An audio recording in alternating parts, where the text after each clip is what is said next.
రాజమండ్రి ఔట్‌స్కట్స్‌లో అడవులాంటి ప్రాంతంలో ఈ ఉన్న మా సైట్ అండి ఇది. ఇక్కడ మా తాతయ్య గారు ఆయన రిటైర్ అయిన దగ్గర నుంచి ఆయన చేసుకుంటూ వస్తున్నారు. మా తాతయ్య గారు ప్రస్తుతం ఏజ్ 88 ఏళ్ళు. ఆయన పేరు వైశ్య నాగేశ్వరరావు. అలాగే మా నాన్నగారు ఆయన పేరు వైయ్య హరినాథ్. ఆయన వయసు 63 ఏళ్ళు. వీళ్ళు ఉన్న ఇంట్రెస్ట్ తోటి అడవులాంటి ప్రాంతాన్ని ఈ రకంగా ఆళ్ళు మార్చి చేసుకుంటూ వస్తున్నారండి. మా తాతయ్య గారు ఆయన 30 ఏళ్ల క్రితం స్టార్ట్ చేసినప్పుడు ఆయన టేకు, మామిడి, కొబ్బరి, ఉసిరి, సపోటా, సీతాఫలం ఇలాంటి చాలా మొక్కలేశారు. చూసారు గదా! చుట్టూ అంతాను అడవిలాగే ఉంది ఇంకాను. కానీ ఇది మాత్రం నీట్‌గా ఉంది. ఇది మా సైడ్‌కెళ్ళే దారండి ఇది.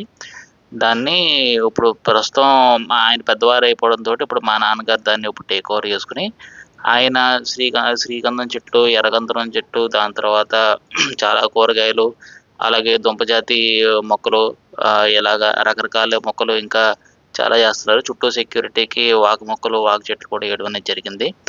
ఇప్పుడు మీరు చూస్తే కనుక ఇక్కడ ఈ మాకున్న మామిడి చెట్లు, ఇటు పక్క మీరు కొబ్బరి చెట్లు ఇయన్నీ చూడొచ్చు. అలాగే ఇప్పుడు మీరు చూస్తే కనుక ఇంచుమించు మామిడి చెట్లు పూతడానికి బానే ఉన్నాయి. ఇది చుట్టూ ఉన్న ఏరియా అండి. చెట్ల మధ్యలో కిందంతాను పాదుల కిందనో, చిన్న చిన్న మొక్కల కిందనో కింద యేసుకుంటూ వచ్చాం. ఉన్న గ్యాప్స్‌ని ఆ రకంగానే ఫిల్ చేసుకుంటూ వచ్చాం. ఇది మీరు చూడొచ్చు ఇక్కడ చందనం ఇది పసుపు మొక్క, దాని తర్వాత ఇప్పుడు ఈ రకరకాల పూల మొక్కలు, పాదులు.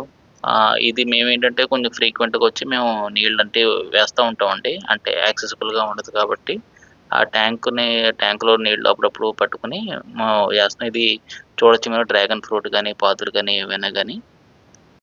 చిలకడదుంప, కంద, బచ్చలి ఇలాగా పసుపు ఇలా రకరకాలయన్నీ పెంచడం అనేది జరుగుతుందండి. ఇది ఎంత ఇన్యాక్సెసిబుల్గా ఉన్నా కానీ వీళ్ళు ఎలా చేయగలుగుతున్నారు, ఫ్రీక్వెంట్గా ఎందుకు వెళ్ళగలుగుతున్నారంటే వీళ్ళకి మొక్కలు ప్రకృతి మీద ఉన్న ప్రేమ వల్లే ఇది పాసిబుల్ అండి. ఇప్పుడు ఇది కాకుండా ఇది ఇంకోటి ఏంటంటే వీళ్ళు ఈ వ్యవసాయం అంతా చేస్తుంది కంప్లీట్ ఆర్గానిక్ విధానంలో వీళ్ళు చేస్తున్నారు. వీడియో చూసేందుకు చాలా చాలా థ్యాంక్స్ అండి. Thank you.